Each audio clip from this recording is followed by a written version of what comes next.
சென்னையில் 2ஆம் கட்ட மெட்ரோ ரயில் திட்டம் 3 வழித்தடங்களில் நடைபெற்று வருகிறது. இவற்றில் மாதவரம் சோழிங்கநல்லூர் வரையிலான வழித்தடம் அமைக்கும் பணி 44.6 கிலோமீட்டர் தூரத்திற்கு நடந்து வருகிறது. இத்தடத்தில் போரூர் முதல் சென்னை வர்த்தக மையம் இடையிலான மெட்ரோ பணிகள் முழுவீச்சில் நடைபெறுகின்றன.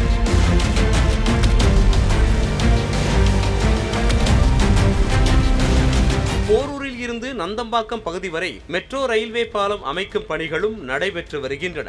இதற்காக வரிசையாக தூண்களுக்கு மத்தியில் ராட்சத கான்கிரீட் பாலங்கள் அமைக்கப்பட்டு வருகின்றன. இந்த நிலையில் ராமபுரம் L&T நிறுவனம் அருகே 33 மீட்டர் நீளமுள்ள 80,000 எடையிலான 2 கான்கிரீட் பாலங்கள் அடுத்தடுத்து சரிந்து கீழே சாலையில் பலத்த சத்தத்துடன் விழுந்து விபத்துக்குள்ளான. 2 ராட்சத பாலங்கள் கீழே சரிந்து விழுந்தபோது கிண்டியில் இருந்து போரூர் நோக்கி பைக்கில் சென்ற நபர் பாலத்தில் சிக்கி சம்பவ இடத்திலேயே உடல் நசுங்கி பரிதாபமாக பலியானார்.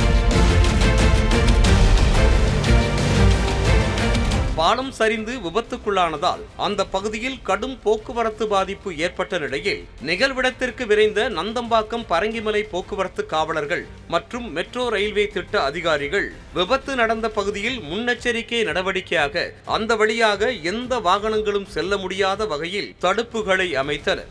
இதனையடுத்து கிண்டியில் இருந்து பூந்தமல்லி செல்ல வேண்டிய வாகனங்கள் மாற்றுப்பாதையில் திருப்பி விடப்பட்டதை தொடர்ந்து கீழே விழுந்த கான்கிரீட் பாலங்களை ராட்சத கிரேன் வாயிலாக உடைத்து அகற்றும் பணிகள் நடைபெற்றன. தொடர்ந்து 5 மணி நேரம் ராட்சத ட்ரில்லர் மற்றும் வெல்டிங் மூலமாக கீழே விழுந்த பாலத்தை உடைத்த L&T ஊழியர்கள் இடிபாடுகளை ராட்சத கிரேன் உதவியோடு அப்புறப்படுத்தினர். தொடர்ந்து பாலத்தின் அடியில் சிக்கி உயிரிழந்தவரின் உடலையும் மீட்ட அதிகாரிகள் பின்னர் ஆம்புலன்ஸ் மூலமாக மருத்துவமனைக்கு கொண்டு சென்றனர். மேலும் சேதமடைந்த சாலையை சீரமைத்து போக்குவரத்தையும் சரி செய்தனர்.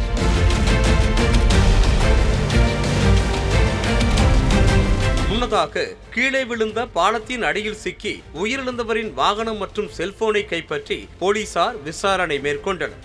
அப்போது உயிரிழந்தவர் காட்டுப்பாக்கம் ஜானகி நகரைச் சேர்ந்த ரமேஷ் என்பதும் அவர் கிண்டியில் பணியாற்றி வந்த நிலையில் பணி முடிந்து வீடு திரும்பிய போது எதிர்பாராத விதமாக இந்த கோர விபத்தில் சிக்கி உயிரிழந்ததும் தெரிய வந்தது. இந்த நிலையில் உயிரிழந்த ரமேஷின் குடும்பத்திற்கு மெட்ரோ நிர்வாகம் சார்பாக 5 லட்சம் ரூபாய் நிவாரணம் வழங்கப்படுவதாக தெரிவிக்கப்பட்டுள்ளது.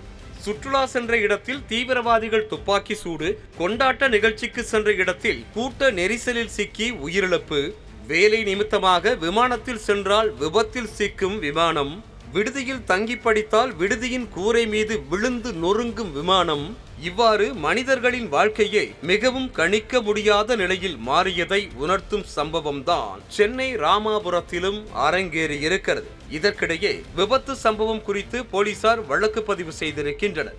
L&T நிறுவனத்தின் திட்ட பொறுப்பாளர் நரேந்திர கிருஷ்ண பிரபாகர், ப்ராஜெக்ட் மேனேஜர் டாடா ராவ், கட்டுமான மேலாளர் மல்லிகார்ஜுன் உட்பட 4 பேர் மீது வழக்கு பதிவு செய்யப்பட்டிருக்கிறது. செய்திகளை உடனுக்குடனும் துல்லியமாகவும் தெரிந்து கொள்ள சப்ஸ்கிரைப் பண்ணுங்க.